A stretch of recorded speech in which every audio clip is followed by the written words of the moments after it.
I am Michelle with 2 L's. And I'm Natalie the Red. And we are Forcify Entertainment. Back at you again. Whew.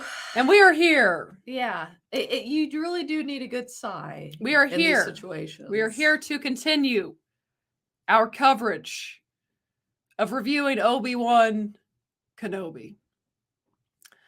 Here we are. Let's just say I woke up today and it was like, oh, I've got to watch another episode of Obi-Wan so we can review it for the channel. That's where I am with this show. That's not a good That's feeling. where I am.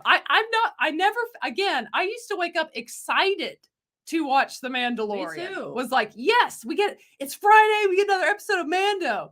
And now I'm like, guys, if we weren't reviewing this, I would have stopped watching this show. If we hadn't made the commitment to review each episode, I don't think I would have watched today. I really don't. So that's where I started. And they did start the episode with a good scene with probably one of the only things I really enjoyed, honestly, about this episode was the flashback with, I'd have to say that Hayden was looking good. He was looking good. He was. In the flashback, and I enjoyed that. But then it also brings up a negative because as I'm watching that scene, which again was my favorite as it unfolded, they let it show different clips from it throughout the episode. Yeah, that was good. I enjoyed that. But I had the thought, like, that's what you should have been doing throughout this entire show.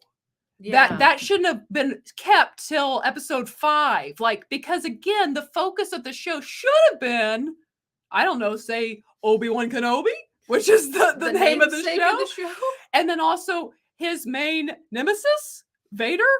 And then you could have built up all this emotion showing all these flashbacks to when they face off. Right.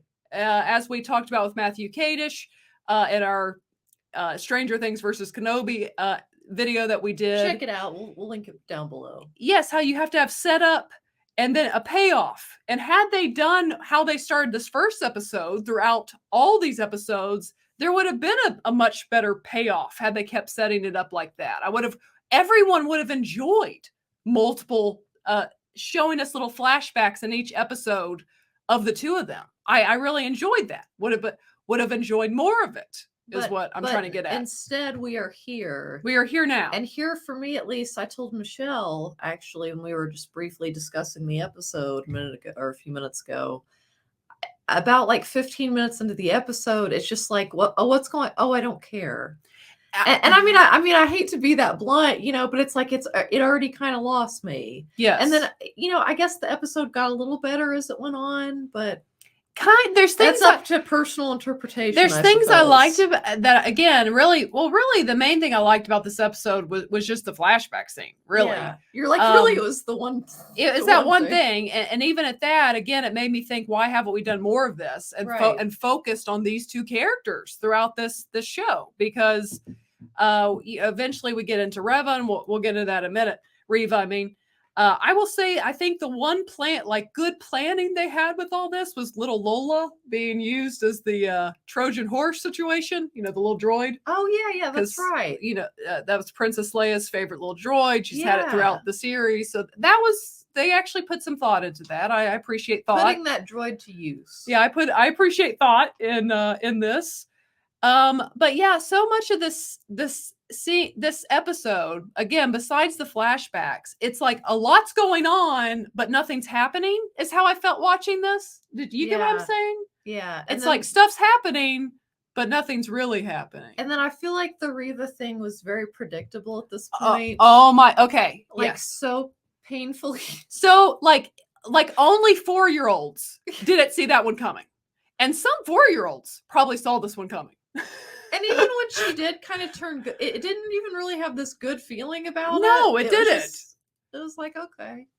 Yeah, because let's get to that. So they work their way again, because the show's not really, again, it should have been focusing on Obi-Wan Kenobi and Vader. But no, we've got Reeva, we've got Leia's, by the way, they're like, we don't know what to do with Leia in this episode. So she's just going to stay up in the cockpit. Yeah, so we're going to put her up in this little spot and we'll just keep her there for a while. The whole episode. She'll stay there. She'll be busy. She'll entertain herself. She'll be fine. I know she's helping, guys. So they go to this big reveal of Reeva, which it didn't feel that big because we all saw that one coming from a mile away. A mile away, we saw that is what happened. Nor was it really played up that much, or No. did it make me really like her character that much more for whatever reason? No, and again, we just watched Stranger Things. We love Stranger Things, so it's very fresh in my mind. Compare this big reveal to the big reveal in Stranger Things of Vecna. You can't compare the two. One was amazing, and one is crap. Like that's the difference. That's the difference in this. Poor Obi-Wan. I mean, well, and it really is to me. It's like it's unfortunate. Poor Star Wars fans. Poor Ewan McGregor. He really did. There are so many, like you said, fans, the actors, they deserve better. And that, to touch on one more negative point, and we hate being negative Nancy's around here, but this show's brought it out of us. Yeah, it has. It's letting me release my inner critic, I suppose. But there was a scene, especially when Obi-Wan, it looks like, like you said, a soundstage, but it just looked cheap. It looked cheap, unfortunately. Cheap. It did. And that's disappointing. I noticed that watching, and it's again, I think I said this in the first episode of the show. If you don't have the budget, the TV budget to make Obi-Wan versus Vader, then don't do it. Just don't do it. That's just the bottom line I am with this. That's like settling. Just don't do it. Because all of the money they had should have been thrown into the series. This should have looked as cinematic as it possibly could look. Yeah. And it hasn't. There's all these moments of cheapness. And TV can. Yes, TV absolutely can look cinematic. I mean, you see that in so many of these big shows that people love. But this one, it doesn't. You tell they're on that stage with that big screen. I mean, almost like they're in a Disney Star Wars ride. Like that's the back, like the walls are like. And I want to point out that's also why so much of the show is dark. Yeah. Because they don't want you to see, because that's what people do on TV shows when they don't have a lot of money and they couldn't really make everything look great. The dark covers a multitude of sins. Yeah, they make it dark so you can't see. Picture. So you can't see everything. But yeah, that's what they did. That there was some cheapness in that. I even have to say this: the end with Reeva. Sorry, I keep saying Reeva. And how does she stay alive? I'm sure they'll just throw her in the Bacta tank and she'll be fine because that's a fix-all for everything at this point. People just get sliced in this Star Wars, so and you it's really okay. Potentially could live a really long time because you could get sliced in half and they just throw you in there. You come out clean and fresh. But I have to say, and you may think, well, that's kind of a weird critique, but you'll see, you'll get why I'm saying this in a second. The fight, if you want to call it that, with Reeva, that's where I am at this point. With whatever, with Reeva and Vader, they actually have made Vader almost too powerful. Like to the point that it doesn't even make sense in A New Hope. Yeah. That's the problem, is when you make him so powered that it's like, why didn't he just do that in A New Hope? Yeah. Because that's where I am. Some of these moves that he's pulling out, it's like. Well, because he was older than Michelle. He lost some of his moves by A New Hope. In 9 years? I mean, that's how far away we are from A New Hope. After age 25, we decrease. I mean, come on now. No, I can't buy that. I'm trying here. I can't buy that one. But yeah, they overpowered him to a point again that doesn't really flow with canon at this point. And really, there's not much else to say about the show. I mean, as far as this episode, I mean, that really is what happened. Vader comes. That's what happens. They try to trick Vader. We get the big reveal. Yeah, we find out big reveal. The kind of funny guy from episode 1's alive. And I could have used more of him. Yeah. Because he made me laugh in his few moments on screen. He was the only part of Eternals that sometimes made it bearable, to be honest. And again, going back to our conversation with Matt, he pointed this out, and I agree. He really should have been like his sidekick. Yeah, Like that would have made the show so much better. Could to have have added so much with that. Yes, to have that character have been his sidekick throughout the show, because he is funny every time he's on screen and actually brings some interest to the screen. That would have been good. But we saw him. He's back. He's alive. A lot of things would have been good.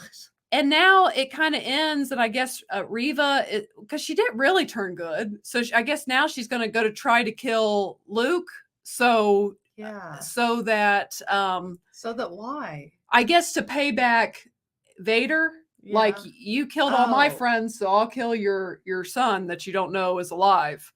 I guess that's why, type of thing. At which point, are we going to get Vader and Obi-Wan truly facing off again? Or was that in episode 3, the showdown of the century, as Kathleen Kennedy called it, or whatever she said? I don't know. We'll see. We'll see where this is going, guys. I really, honestly, when we decided to review the show, never dreamed I would have felt like this. But I mean, you just never know going into something. You don't. You guys saw my trailer reactions. I thought it looked decent. I was excited to give it a shot, and then it's been a disappointment across the board. But yeah, that's kind of my thoughts on this episode. I mean, it is what it is. It is what the rating is that it is what it is. So that's our thoughts, Natalie. Are you good? Are all hearts and minds clear? I think we're all clear over here, Captain. But yeah, what did you guys think? I know a lot of people enjoyed this one more. Share your thoughts below if that was you, or if you feel like us, whatever the case. We know you all let us know your feelings. Yeah, share your thoughts below. And if you have not yet, go ahead and hit the subscribe button. Also give the video a thumbs up. And as always, ladies and gentlemen, stay cool out there because it's a heat wave. It is. Remember to be a force of light. All right. Bye, guys.